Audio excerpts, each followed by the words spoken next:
So what's up? Kamusta? Ayos ba tayo dyan? So nandito tayo ngayon sa may Motorstar Malolos branch para sa update natin dito sa motor na to. Ano nga ba to? Ito yung Motorstar Cafe 400. So para dun sa lahat ng mga gustong kumuha nito, puntahan nyo na lang dito at umpisahan na natin yung vlog ngayong araw na to para sa motor na to. Affordable na 400cc, pwede to. Express legal, pwede. So ano pa hinihintay natin? Umpisahan na natin. Let's go, it's time to be the GOAT. It's time to enter God mode, man, let's get it going. I wanna be the greatest, energy is overflowing. I know I'm stoking the fire, my desire's taking over. Not tired, I'm inspired, rewired. I know just what is required. My brain knows how to decipher the messages, looking brighter, already paid up. So ayun, nandito ulit tayo sa may Motorstar Malolos branch. Ito yung pinaka-area nila, napakalawak na area nila. Meron tayong service doon. Nandun yung mga repo. Dito yung mga brand new nila. Pero yun na nga, meron kasi nag-request na ito at gusto niyang malaman. I-walk around ko daw dahil nga medyo matagal na rin tayo nag-update para dito sa motorcycle. Uy, naka-gearbox na naman ako. Ano ba yan? Pero yun na nga, update ko kayo dito sa ang price at dun sa mga gustong kumuha. Meron silang dalawang kulay dito. Dalawang unit. Meron silang kulay orange at yung kulay black nandun sa likod. So, puntahan nyo na lang dito, paunahan na lang. Pag kumpleto na kayo ng CI, pwede nyo na yan i-release. Kahit ngayong araw na to, i-release nyo na. Basta meron tayong complete requirements na hinihingi ni Motorstar. So, umpisahan na natin yung walk around para dito. At ayun na nga, para sa kanyang headlight is classic looking talaga. Classic design. Maganda, retro, yung datingan natin dito. Yung ating signal light, ano ba to? Mukha siyang LED eh. Para siyang LED. Comment nyo nga sa baba kung LED to kasi mukha siyang LED talaga. Pero yung ating headlight is bulb type. Meron tayong mga chrome design dito. Stainless naman yan. At pwede nyo i-adjust yan. Kasi na-adjust naman siya dito sa side na to. And nandito yung kanyang kusina. Tapos, naka-telescopic port tayo rito. Meron tayong rubber boots, meron tayong reflector, side by side naman yan. Meron tayong front fender na matte finish, yung ating kulay at stainless yan or metal. Yes, meron tayong disc brake, naka-single disc brake tayo dito, naka-dual path caliper tayo rito, pero wala tong ABS. Naka-wide spoke to.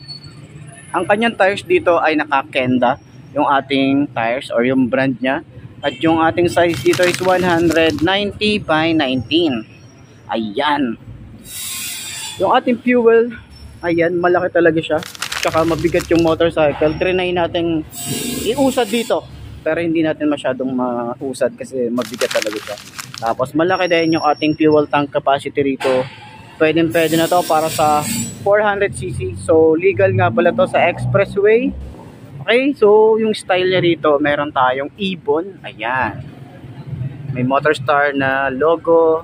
Dito sa side na to, scratch resistance to.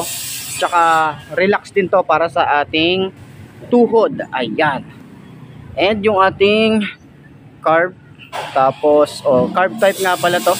Para sa mga nagtatanong, mali naman natin magkaroon si Motorstar ng FI para dito sa affordable na carburetor nila. And ito yung style ng makina. Ang laki talaga na ito. Gusto ko yung datingan niya. Gusto ko yung design dito. Mga classic lover dyan. Napakadami nating classic lover dyan. Ayan. So, yung frame, yung pagkakadugtong dito. Maganda yung pagkakahinang. And dito sa ilalim. So, mapapansin natin, dalawa yung tambucho nito. Side by side naman yan. Tapos matte finish. And yung ating kickstart, simple lang. Pero maganda yung finish niya ha. Ayan o. Dito naman sa side, meron tayong Motorstar na naka-emboss dito. And ito yung datingan. So sana dito, meron tayong monitoring ng oil para at least in case na hindi natin makita or hindi natin maalala kung kailan tayo nagpa-change oil. Meron sana, di ba? Pero yun. Pero yung exact nga pala na cc neto ay 397cc. Pero doon sa papel niya is 400cc na siya. Kaya legal siya sa expressway. So para sa ating foot pegs, sa ating rider, napip-flip siya. Ayan o. And combination ng metal and rubber.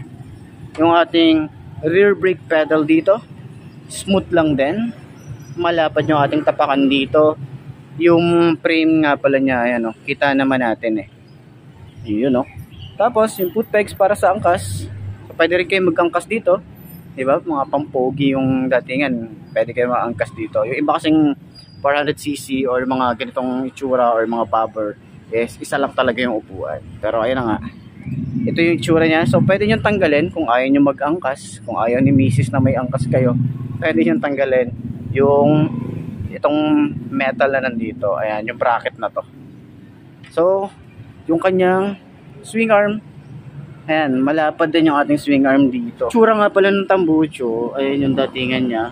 Mukha siyang bazooka rito, no? Meron tayong parang, ano, ang haba nung pinaka pipe niya rito. Tapos wala siyang cover. Okay, so ingat tayo rito dahil mainit yung ating tambucho.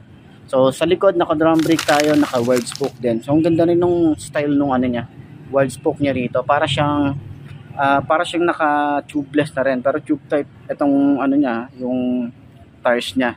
So, kenda rin yan. Ang size dito sa likod is 130/70 by 18. At yung isa pa sa maganda rito ay yung kanyang shock dito sa likod is mayroon na siyang baso. Kulay gold naman yan. Ayan o, kabilaan naman yan. Tapos adjustable yung ating shock dito sa likod. Ayan o, ganda ng tires nga pala niya. Kahit dun sa unahan, maganda rin yung tires, mabalahibo siya. So, siguro, ano nyo, enjoy nyo yung stock niya. No? Kung try nyo muna, kung madulas ba, pwede nyo palitan.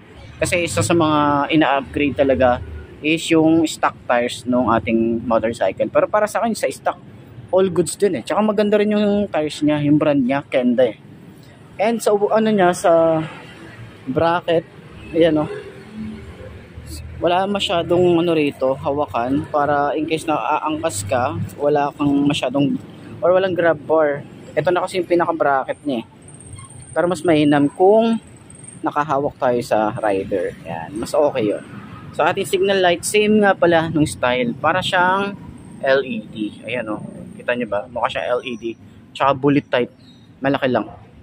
And yung ating taillight na bulb type din yan. Ayan. So yung ating lagay ng plate, meron tayong reflector dito. And dito sa kanyang taillight is mas maganda siguro kung etong pabilog lang, no? Papalitan ko siya para sa akin. Para at least mas classic yung datingan dito sa taillight niya. Sa upuan, meron tayong ano rito, ang ganda ng design niya rito. Ayan yung itsura niya. Tapos meron siyang parang stitches yung design, pero macho siyang tingnan. Tapos yung lambot, maganda rin yung foam neto. Makapal din hanggang dito sa OBR. So, ito yung itsura, yung leather. Tapos meron tayo ritong lagayan para sa helmet natin. So, meron susian yan. And yung tambucho rin dito sa side, same lang din ng style. Dito sa makina niya. Dito nga pala, meron tayong patayan ng ating gas. So, in case na nasa parking tayo, diba, mapaglaruan siya, ayan, pwede nyo patayan, no? Tapos, dito naman yung side ng ating makina ay maganda rin. Meron din tayo ritong Motorstar na naka-emboss. Tapos naka single head shifter din tayo rito. And yung ating foot pegs din dito ay napipflip din siya. Side stand. So wala nga pala tong center stand. Kaya kung lilinisin nyo siya, is bumili tayo ng paddock stand para at least mas mabilis nating malinis. Sa kanyang handlebar is naka-upright position tayo rito. Ganda ng finish dito. Yan. Simple pero mukhang elegante siyang tingnan eh. Sa mga switches niya, ordinary plastic na ginagamit ni Motorstar. So, dito naman, meron tayo ritong kill switch. Dito yung on and off ng park light, headlight. Yung electric starter niya. Yung lever, maganda rin. Malapad, malaki. Yung grip niya, makapit din siya. Tsaka mahaba. Maganda rin siyang hawakan. Ayan, malambot. Malambot siya.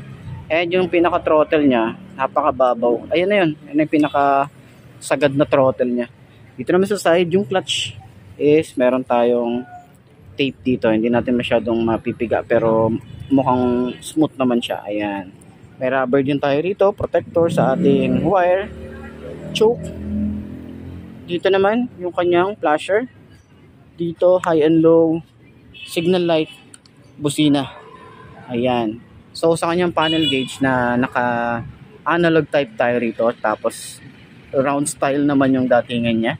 And dito makikita natin speedometer, odometer, yung mileage niya, yung signal light niya is isang blink lang. Meron tayo rito pag naka high beam yung logo, neutral, yung kanyang gas magbiblink na lang yan kapag mauubos na yung ating gas niya. Magbiblink na lang to ng kulay red. Guys, ito yung RPM niya. Ito naman ating ignition key.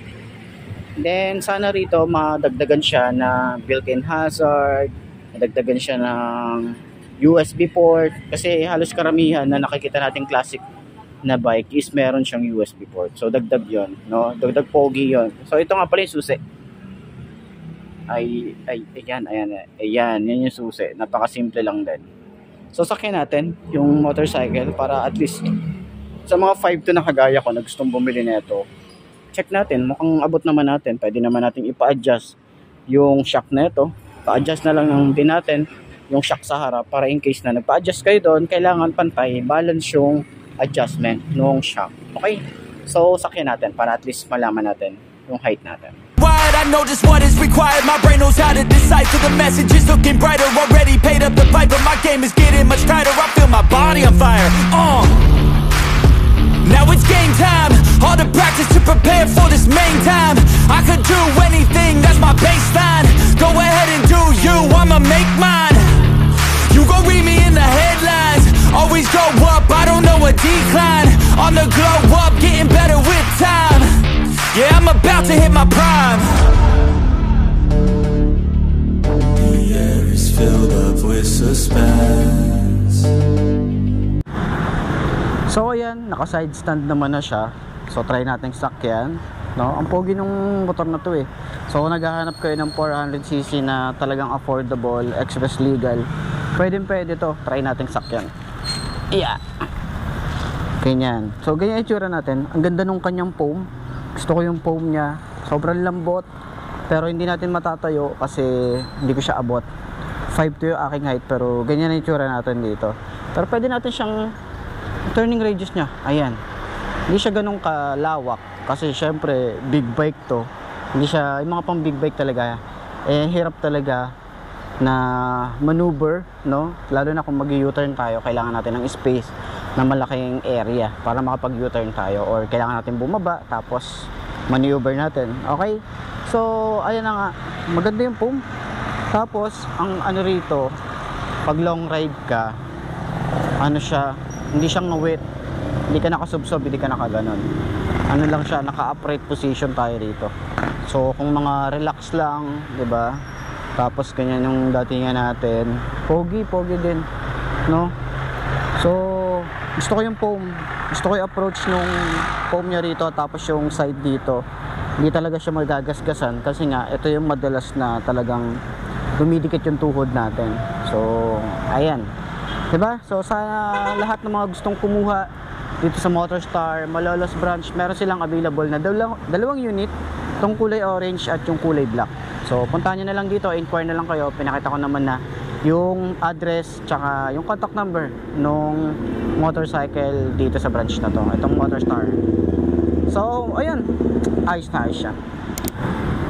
So yun na nga mga best, no? Ito na ba ang motor na babagay sa'yo? Kung ito na nga ay markahan mo na yan at mag-subscribe ka na sa aking YouTube channel, i-click mo na rin yung notification bell para updated ka sa lahat ng videos na upload natin.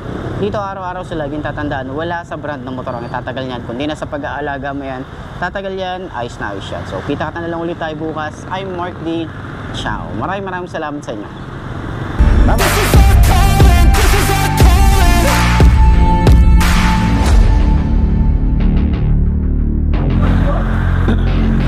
Ano ba to?